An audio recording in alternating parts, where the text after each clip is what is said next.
We've learned other things. We've learned, I would submit, in the last 10 years how incredibly slowly our societies crawl towards truths which should be self-evident. We have spent the last 10 years still going round the circumlocution of whether or not Islam is a religion of peace. They claim to do this in the name of Islam. That is nonsense. Islam is a religion of peace. We have had so many variations on this circumlocution now that I keep a small notebook that's pretty much filled with them.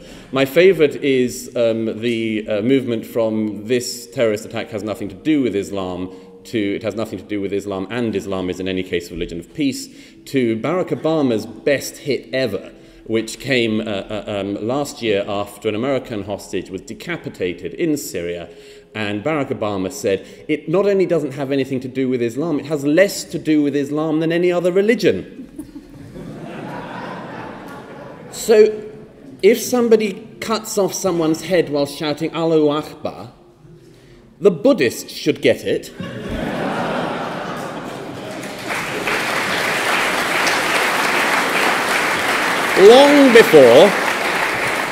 long before anybody else. Long before. The Quakers should have it coming to them.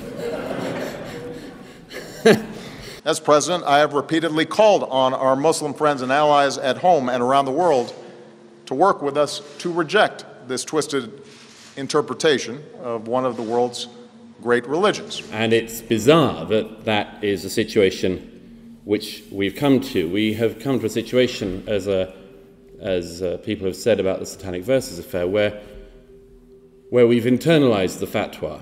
Accompanied everywhere by round-the-clock special protection, a way of life he would endure for nearly 10 years.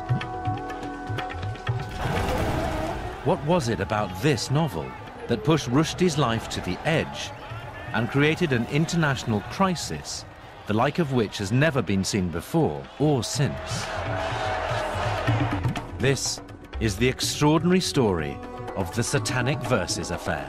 As societies, we've internalized this, and this is one of the things which I think we've learned most clearly from the last 10 years. We've internalized the, absurd to use the phrase still, Mohammed cartoon crisis. But we have learned some things in the last 10 years, and I'll dwell on them for a moment. We've learned in as clear a way as could possibly have been learned by anybody, that most of the press in free Western countries are cowards. Hardly any of the roughly 1.8 million people that came into the EU last year, hardly any of them would have qualified as refugees under the Geneva Convention. That's not true. They would. That's not true. I'm sorry. We talked about facts, and we talked about holding people to account. Yeah. That is not true. Yes, it is. If you are fleeing Syria, you are unquestionably a refugee. Well, you are a displaced person. No. We've learned that most of our artistic establishment are cowards, and that most of our politicians are cowards. We've learned that industries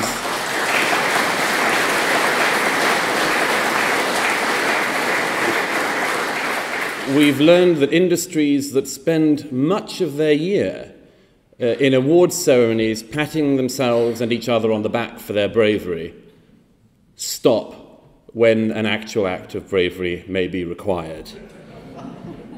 We have watched as the entire liberal class of artists and writers and thinkers stop just at the point where bravery is needed. Digby Jones, if I read you the quote that he made in the original interview with me, Douglas Murray said, Eastern Europe doesn't have an Islamic terrorism problem because it doesn't have much Islam.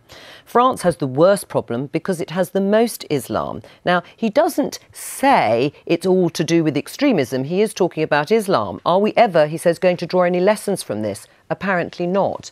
Is he right, Douglas Murray? Well, I think he forgot, I'm not saying he intentionally or didn't intentionally forget, but the word, this country needs less fundamental Islam.